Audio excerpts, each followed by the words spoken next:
Are you dreaming of becoming an illustrator? If so, maybe you're having a hard time making it feel like more than just a dream. But how do you turn your dream into reality? The short answer is that there are no easy answers.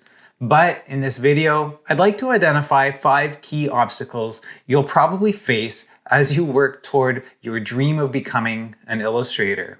I'll also give you some practical tips for overcoming these struggles. So much a part of breaking through is just being able to name our struggles.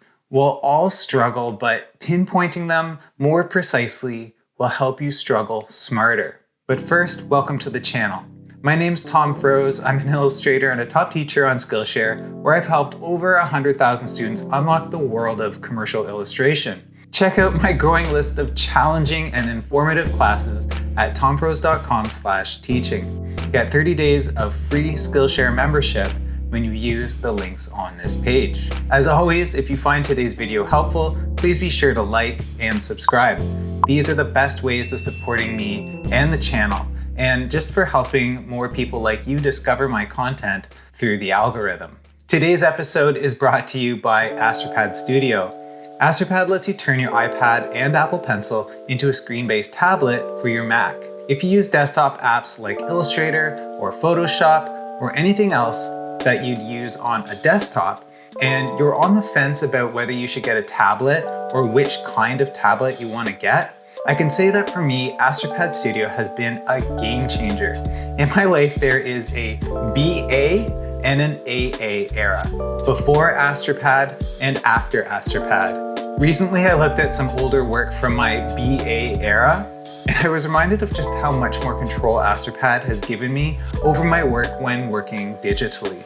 Illustrating without Astropad was like trying to untangle a knot while wearing mittens. It was like trying to grab the prize toy with one of those robot claw carnival games. It was like trying to use a mouse to draw on a computer screen. Oh, wait, that's exactly what it was like. Now that I'm in the after Astropad era, I can draw on screen in my Mac-based apps, just like I'm drawing in real life. If you want to get into a new era in your own art, give Astropad Studio a try. Visit astropad.com for your 30-day free trial today. Thanks, Astropad. All right, let's get into it. Let's look at 5 key struggles you'll face and what you can do to start overcoming them. Now, I know that for so many, the prospect of becoming an illustrator just seems so far off, or maybe even impossible, even as people like me are giving you tips and you're doing your best to apply them. Stick around to the end and I'll tell you about the mindset that I think we need to have if we're going to achieve what seems impossible. So the first struggle is learning how to illustrate. It may seem obvious, but illustration learners struggle a lot with learning how to illustrate. At the heart of this struggle is not knowing which tools and techniques to focus on learning first. What do you start with? From there, the challenge is just knowing where to take these skills and how to push them toward a professional level. People at the very beginning who have just discovered illustration will want to know how they can start learning more about it. When we're inspired by something we see, perhaps a great kids book or an outdoor mural, we wonder how we too can make something like that. The impulse is to go and make some art ourselves, and that's where we hit our first wall. What will we make? What will we use to make it? What will it be about? How can we make something look like what we're inspired by? The primary problem for people at this early stage is not a lack of opportunity, but too much of it. We have endless options, but no direction. To get started, we need a sense of direction. Early on, the direction we need most is inspiration.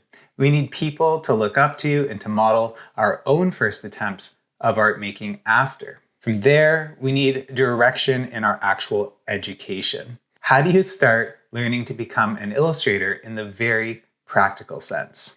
It starts with learning the basics, starting with drawing. Learn how to draw from life with a simple paper and pencil. Early on, students should also learn other traditional artistic techniques, including painting, collage, and if possible, some basic printmaking. At this point, one is not learning illustration, but simply building a foundation of artistic skill necessary for any creative endeavor. Along the way, students will also need to learn about color theory, the elements and principles of design, and have ways of applying all of the above to creative problems with expressive and communicative outcomes. Additionally, students must also build up an understanding of the historical and contemporary issues around illustration. They should know the history of illustration and gain an understanding of how illustration operates in the context of culture and commerce. So where does this learning happen? Ideally in a dedicated 3 or 4 year degree program held at an art institution, college, or university. That's the ideal scenario. There is no better way to learn than by immersing yourself in a dedicated, structured learning environment.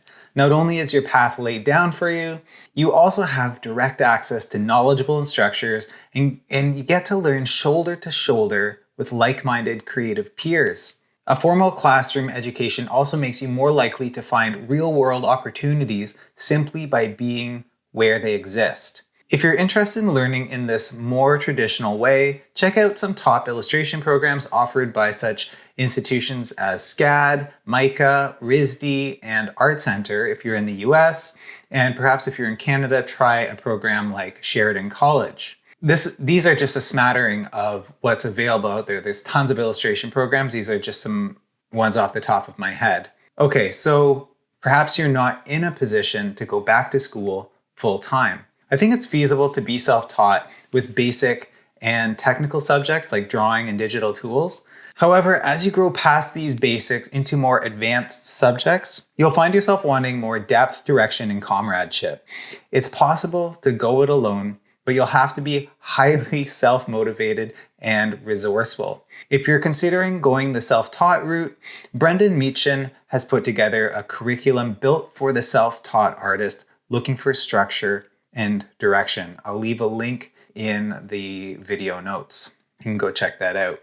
So a compromise between a more traditional 3 or 4 year education and something that's more self-taught would be some kind of online degree or certificate. Like there's one that SCAD offers, and there's a certificate program offered by Emily Carr University of Art and Design in Vancouver. Again, these are just a couple of examples pulled from the probably thousands. And Illustrator's education covers far more than I have time to go into here, but it culminates in a portfolio. The portfolio is an illustrator's best proof that they have technical skill, artistic talent, and possess an understanding of the context in which illustration operates. A portfolio is a collection of somewhere in the neighborhood of 10 to 20 substantial works in this sense, and that demonstrate this understanding and skill. However an illustrator learns their art, they have to prove it, and at some point in their development, they'll have to do so in a student portfolio. However you end up learning illustration, make the building up of your first portfolio a top priority.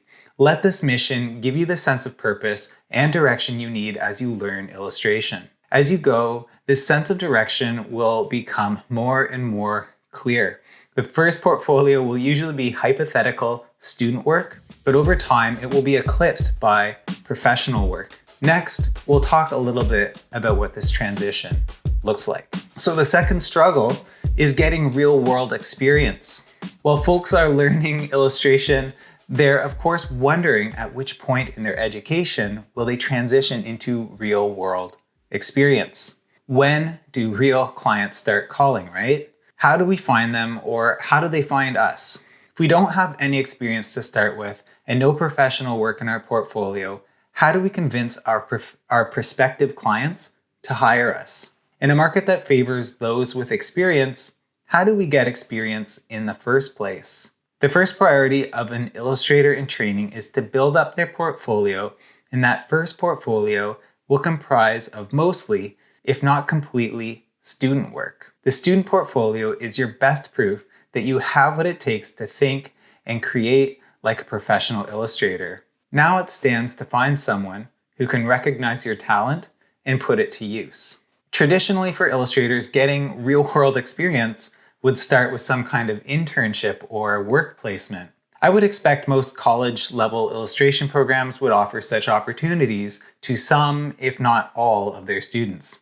This is of course not an option for self-taught illustrators. As far as I know, there are no internships offered for those patching together their illustration skills on their own. My sense is that the majority of self-taught illustrators are choosing this path because they're already involved in some other career or obligation. My sense is that if these same people had felt called to illustration earlier on, they would have pursued it instead of whatever it is they're doing now. This is in some ways good news because in some sense they have real-world experience. If you're in a career right now but it's not illustration, you've already participated in the grown-up world of working and doing business, and that actually goes a long way. The trick is in finding ways to bridge your current situation to something more like illustration moving forward. Whether you're in art school or self-taught, you and your first clients finding each other is not about luck. It's about building up opportunities from existing relationships. Your first jobs will probably be for people you already know. These jobs will not feel professional to you. They probably won't feel like you're doing what you want to do. This is a period of pursuing and taking on any and all opportunities that come your way. You will necessarily be less discriminatory in the quality of projects that you take on. For those hungry for experience, all experience is valid and worthwhile. Between getting your education and getting real experience is what I call the experience gap. It's one of the most difficult places to be because we're expected to have experience and be getting experience at the same time. Now, this is something we all must experience as we enter the job market, not just artists. You have to have experience to get it. During our studies, we know what our role is. It's to learn. There's a built-in sense of purpose and direction. But as we come out of that, we start wondering what the next stage will look like. It's like we have a shop that's ready for business with the lights on and the open sign displayed, and we're waiting for our first customers. Going with this analogy, we can ask, how prepared is our shop for business? How can we get people to discover us? Do we need to advertise? Have we told everyone in our circle of family and friends? If customers aren't coming to us, to our shop, should we be going out to find them? What products and services are we selling anyway? How certain are we that what we're offering is actually meeting the needs of the clientele we want to serve? And on that question, who is your clientele? Who are the clients that you want to work with? Who are the people you want to walk into your shop? Questions like these are actually key to starting to gain experience. If you feel like you have acquired the necessary skills to start illustrating at the professional level, whether through traditional education or as one who is self-taught, now's a good time to start asking these more business level questions. What product or service are you selling? What actual needs do these meet, and who needs them? Compare your product or your work to those you might consider your competitors or other illustrators working sort of in your space, and even consider how your work compares to your heroes. And next, see how you measure up to their level of quality and see how you differ. What value do you uniquely bring to the table? What's different about you? All of this can help you more specifically pinpoint who your clients are or who they might be. And then you can focus your marketing efforts on these people, on these specific people. Getting real world experience starts with having proof that you can illustrate, and this is your student portfolio. It builds up from there through your ability to make meaningful connections in the industry. You start by doing whatever work you possibly can for your most accessible circle of family and friends. And if you're already in a career, maybe you can even work for your colleagues.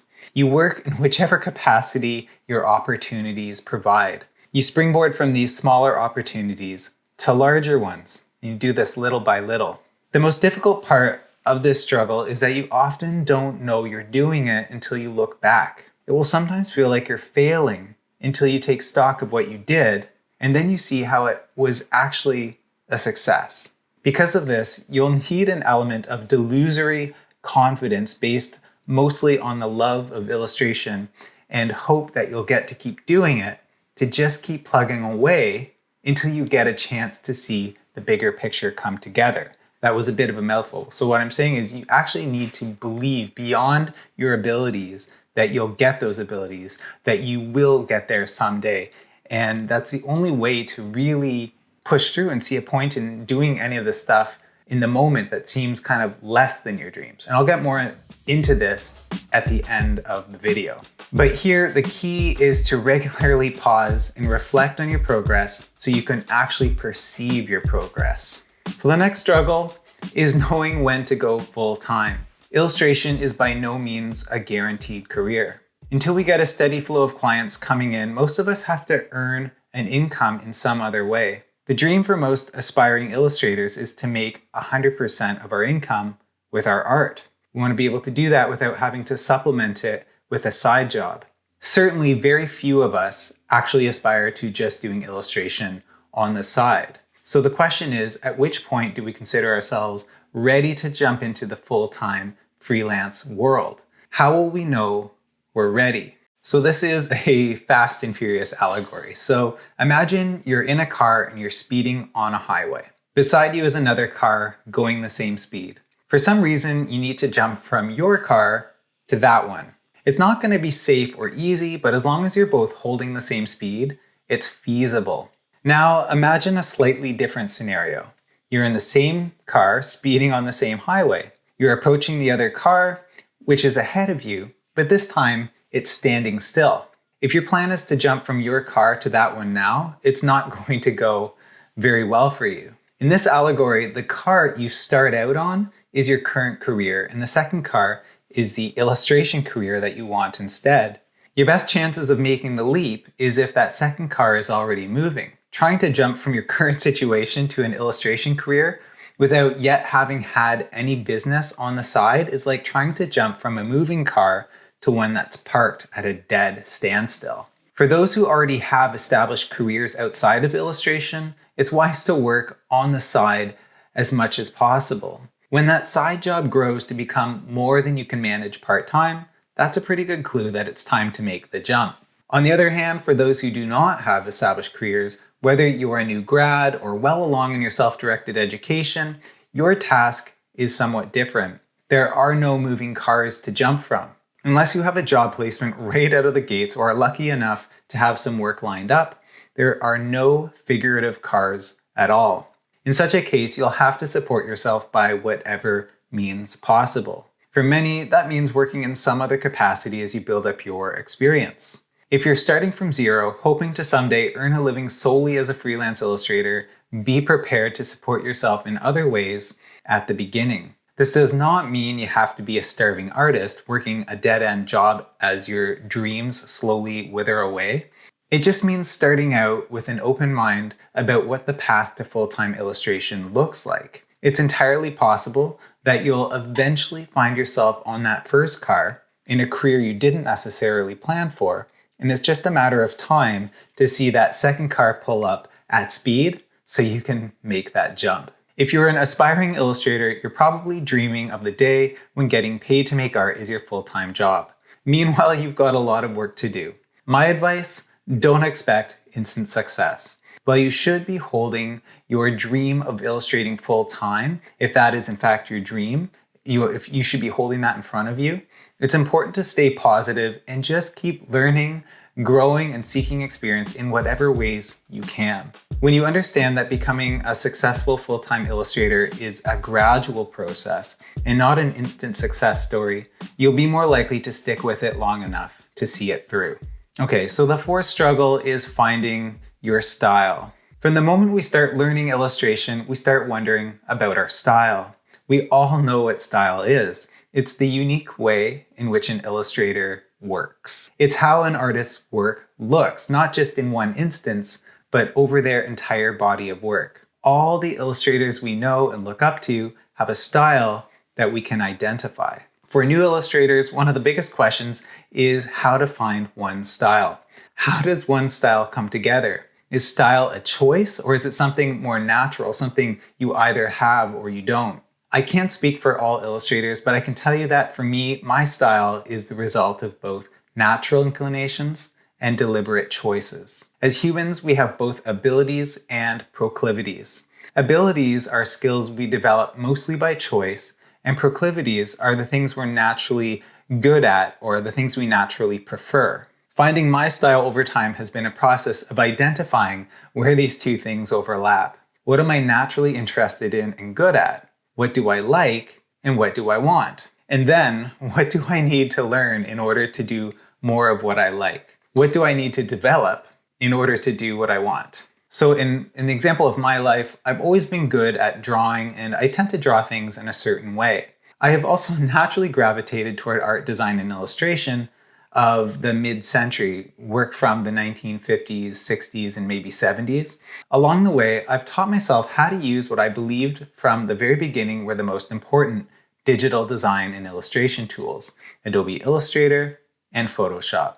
Another way in which my abilities and proclivities came together were in becoming a designer first, and this also influences how I approach illustration, both technically and conceptually. All these things amount to me illustrating in a certain way or in a certain style.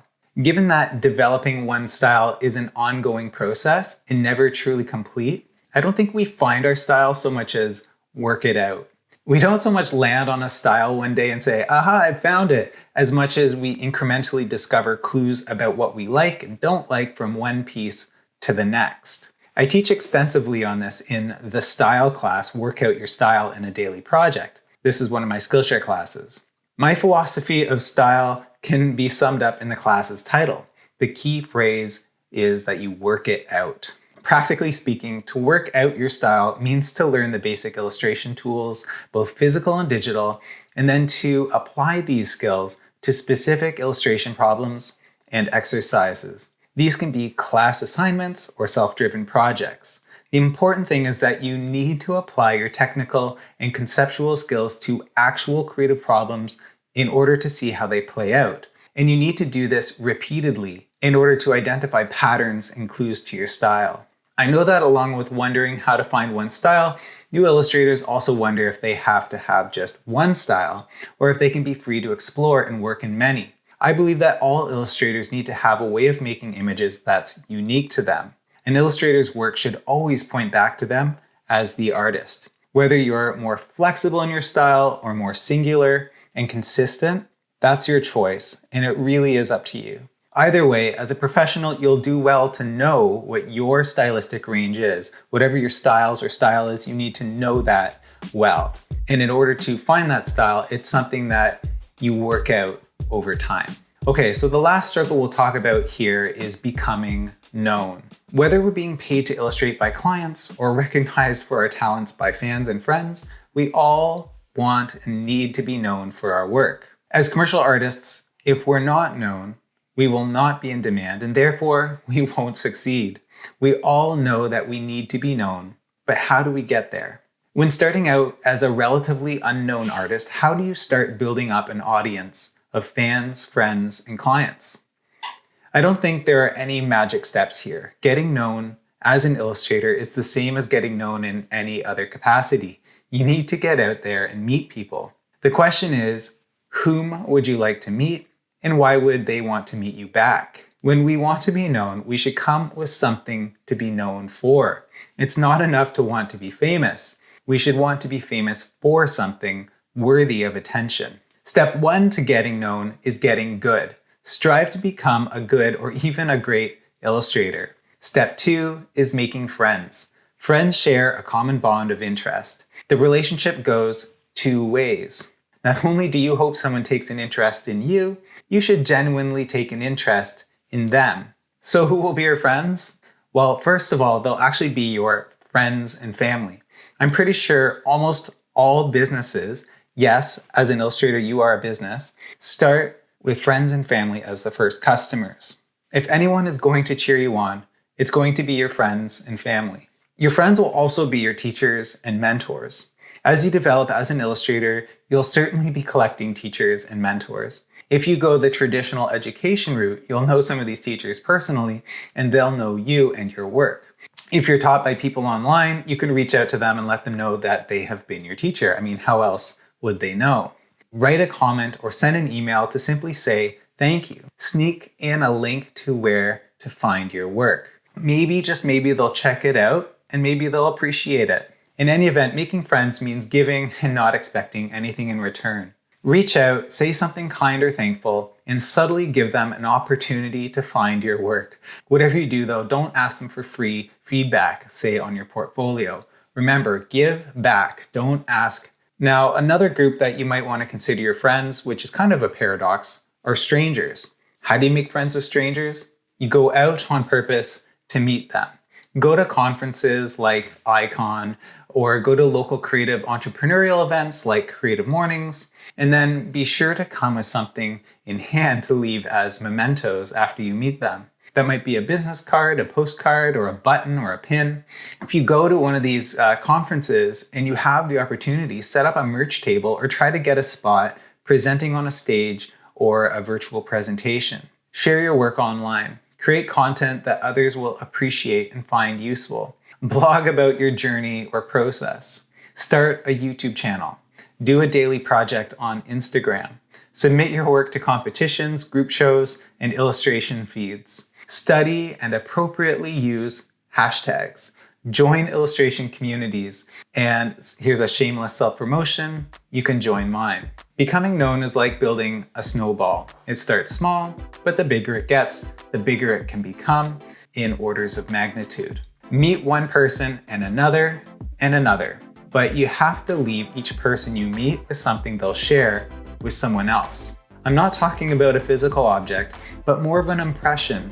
This is what we call word of mouth. People are more likely to trust word of mouth than anything else. For instance, when you want to hire a contractor, you will probably favor ones referred to you by a friend or someone else you know.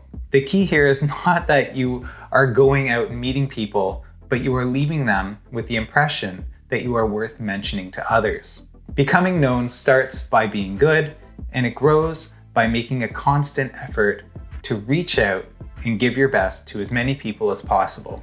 Becoming known isn't just about amassing a following on social media or getting your name and work in front of as many prospective clients and art directors as possible. It's about having something to share and thoughtfully targeting those you believe will truly appreciate it. It's about having a gift and giving it to those who might want or need it. It's not about advertising, but about making friends. So there they are, 5 key struggles you'll face as you work toward becoming an illustrator. So I said at the beginning that I'd like to share also with you just a mindset to have as you try all these tips, or any tips that someone such as myself is trying to give you. You know, I get it. There are all kinds of experts like myself giving you tips and advice about how to make it as an illustrator, and you've taken the advice and you've tried it for yourself, but you're still not seeing results. If that's you, I totally understand. You know, one commenter on the channel said that the position these so-called experts are in, the success they seem to have had, seems like a wonderland to her. It's no wonder that so many of us get discouraged and give up. We see the success of others and we compare it to where we are in our own lives, and we can't imagine how we'll ever get to a similar place ourselves. I'll just say that this is a recipe for discouragement. We often look too many steps ahead and ask how we can get all the way there without first asking what the next step is. It's often only by identifying the next step that we can even know what the one after that can be. You know, it's one step at a time, right? A few years ago, I went to go see Frozen 2 with my kids, and this is a bit of a spoiler alert. There was a certain part where Elsa seems to have died and Anna is about to be trapped in a cave that's crumbling in all around her. I think even her snowman friend Olaf, he melts or dies or something. And it's all up to Anna to save the town from impending doom if she can only get out of the cave alive. Her big goal, of course, is to save the town from impending doom. But meanwhile, she has to get out of the cave alive. She has a moment where she almost gives up. She almost gives in to death. But then she realizes that she can only do the next right thing. And then she proceeds to scramble out of her situation, one precarious and urgent step at a time. This part of the movie hit me so hard that I started ugly crying and I had to hide my face from my young children who probably wouldn't understand at all what was the matter with me. But yeah, it's in this spirit that I'm offering my tips. I realize that I am in a place that many of you will feel is unobtainable. If someone would have told me I would be illustrating for a career, I wouldn't have believed them either. But we sort of have to ignore what feels impossible in the moment. That's what I meant earlier when I said we have to be delusory. We have to delude ourselves into believing the impossible is possible. There's a time when, more than anything, we just have to want it, even when it feels impossible. And then instead of trying to get the big end goal right away, we have to find those smaller steps that we know will take us toward it, or at least in the general direction of that bigger goal. Looking at it another way, we have to believe that what seems impossible to us now is possible. Without that belief, we probably won't even bother looking for those smaller steps or see the point of any of it. All right, that's all for today. Thank you so much for watching all the way to the end. How did I do today? Did you get anything out of the video? Please be sure to like and subscribe and let me know how I did in the comments.